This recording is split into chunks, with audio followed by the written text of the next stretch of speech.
This is a Piggy Brick box, and today I'm going to challenge myself to build a Star Wars clone base with only pieces from the Piggy Brick wall at my local Lego store. The Piggy Brick wall is a great way to get some pieces for pretty cheap, but the selection of pieces is sometimes, well, kinda random. So let's crack the box open and see if I can build something that actually makes sense. I already had a basic plan in mind when choosing the bricks. I got a lot of masonry bricks and other grey bricks to build the walls of the clone base. Then I got some dark tan, nougat and tan plates and jumper plates to fill the ground, some larger plates to create the basic structure, and a lot of plant pieces to finish up the build. So let's start building. I started by making the area in front of the base. I used the neon yellow plates to create a river and the round 10 plates to create the outline. I used the 3x3 plates to stabilize the build. Then I continued the pattern of the river further down until I reached the end of the space I wanted to use for the mock, and connected it all together with the 10 round plates. I elevated the terrain the further away it got from the river. I used another 10 round plates to fill in the edge, so the mock would be a square shape at the end. I used more 3x3 plates to cover the height difference. I added one of the big black plates in the direction the main part of the base would go. I then finished the shaping of the terrain with 2 more of the 10 plates.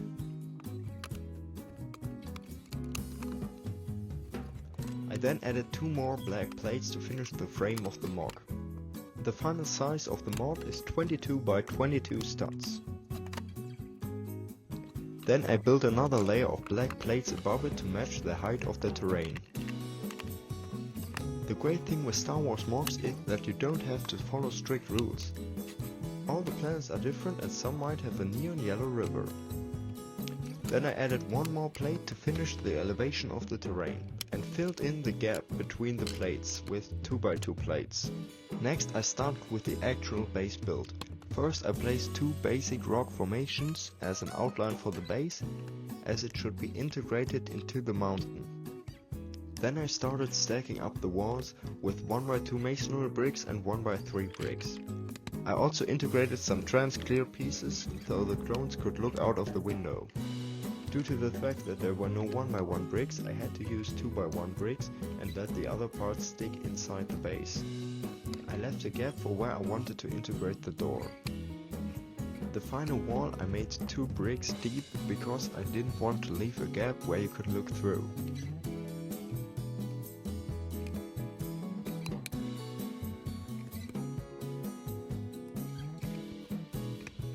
On the inside I added a large trans-clear piece to work as a screen and at the same time stabilized the roof.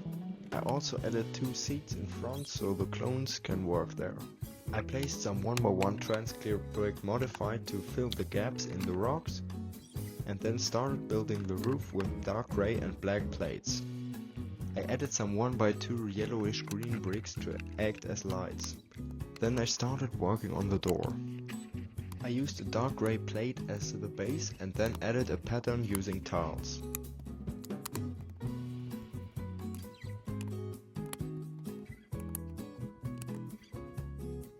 I wanted to make a sliding door, so I tiled off the space in front of the door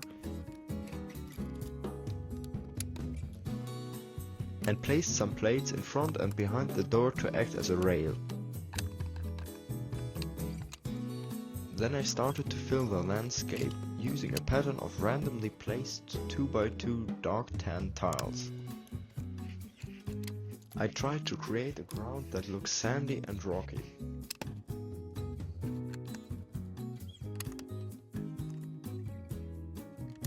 After that I used the 1x2 plates in nougat to create some veins that were going through the ground.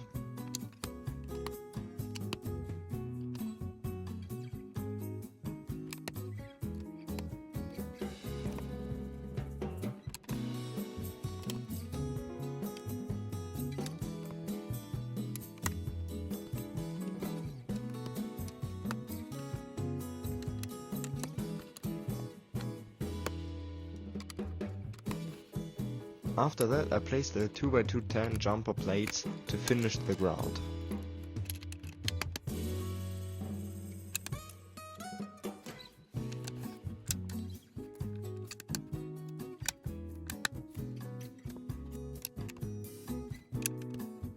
Next I added an extra row of wall above the door, so that it doesn't slide out.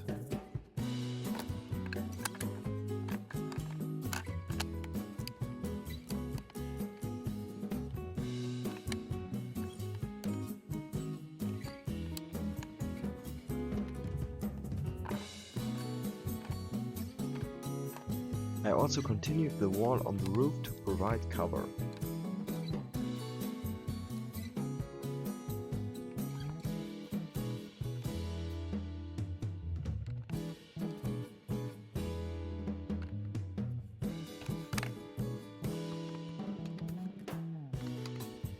I used the same pattern on the roof so it does blend in better with the surroundings, but I didn't use any 1x2 nougat tiles. Instead I used the 1x1 tiles in a grey color.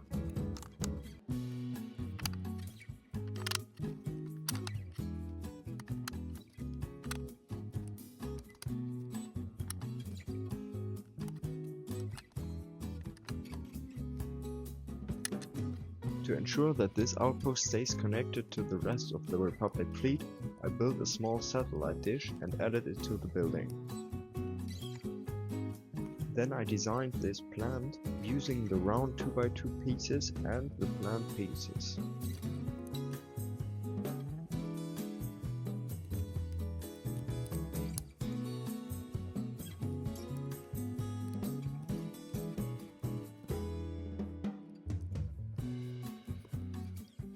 I also built 4 more versions in different heights, to create some variety. I added them to the base to fill the empty space in front.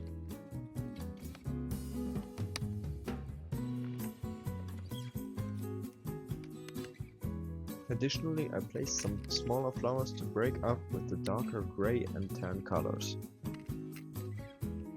I used the large leaves to cover a lot of ground and to hide the left part of the base. This is also great to hide the poor building techniques due to the lack of special pieces.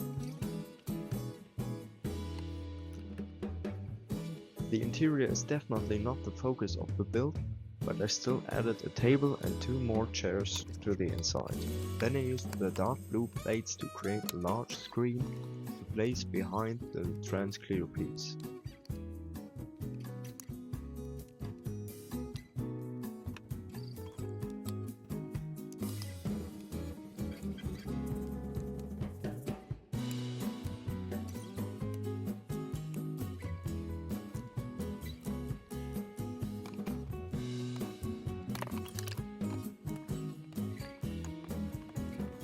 The minifigures are the only part excluded from this challenge, but I still wanted to keep them pretty cheap.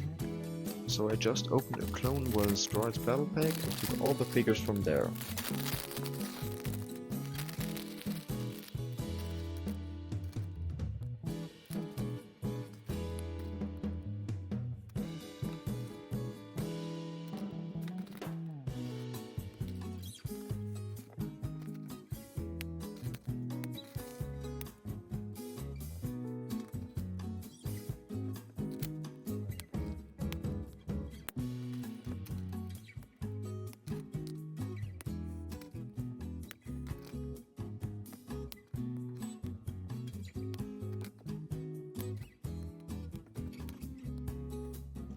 I placed the sniper on top of the roof and the droids attacking the base.